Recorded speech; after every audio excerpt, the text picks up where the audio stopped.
Todos dizem que um dos pontos mais complexos da teoria do delito é a chamada teoria do erro. Quando que é erro de tipo, quando que é erro de proibição, quando que é erro de permissão, erro de tipo permissivo, se o erro é excusável, inexcusável, quais são as consequências e tal. Pois bem, normalmente um dos grandes problemas que se dá a respeito da teoria do erro é que ela é ensinada fragmentadamente. Quando se fala em tipo, fala-se em erro de tipo. Quando fala-se em causas de justificação, fala-se em discriminantes putativas. Quando fala-se em culpabilidade, fala-se em erro de proibição. Pois bem, optei por uma coisa diferente no meu livro de parte geral de Direito Penal pela GEM Atlas. Procurei congregar toda a teoria do erro num tópico só. Porque os casos de teoria do erro, tal como são tratados pelo nosso Código Penal, nas fórmulas do artigo 20 e do artigo 21, podem todos ser resolvidos através de 3 perguntas. Basta inverter toda a polaridade de investigação a respeito do erro. Percebam como é muito mais simples. A primeira pergunta a ser feita a respeito do erro não diz respeito à modalidade de erro que se trata, mas sim a respeito de sua excusabilidade.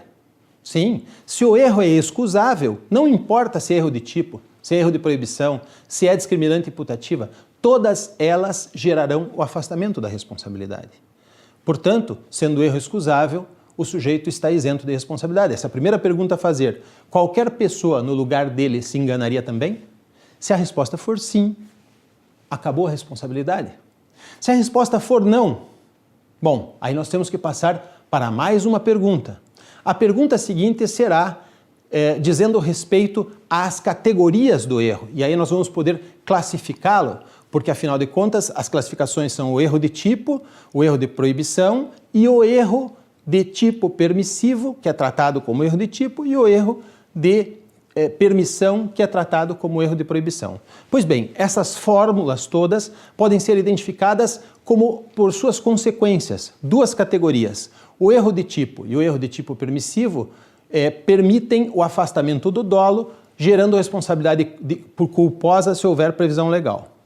E o erro de permissão e de proibição, se forem inexcusáveis, não afastam a responsabilidade, permanece a responsabilidade com pena diminuída.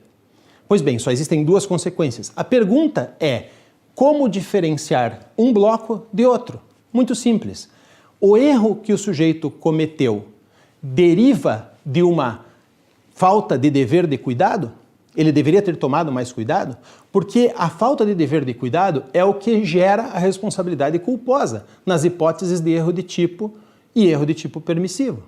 Respondendo a essa pergunta, já se situará ou no primeiro plano de tipo permissivo ou erro de tipo, ou no segundo plano, erro de proibição e erro de permissão, conforme a resposta seja sim ou não.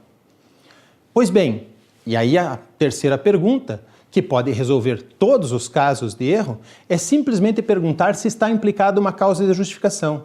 Porque se estiver implicada uma causa de justificação na discussão deste erro, e ela na pergunta anterior foi respondida como sim, este erro foi derivado de uma falta de dever de cuidado, estaremos diante do erro de tipo permissivo.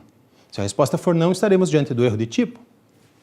O mesmo se fará com relação às outras 2 hipóteses.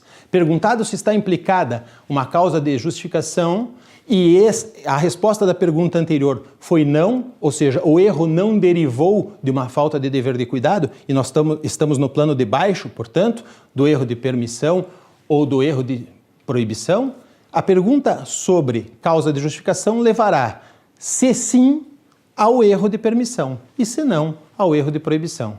Ou seja, o que quero dizer com tudo isso é, a partir de todas as complexidades da teoria do erro, com 3 perguntas é possível dar solução a todos os casos de erro em sentido prático. Querem saber mais sobre a prática do erro? Deem uma olhadinha no meu livro Direito Penal, parte geral, da GEM Atlas.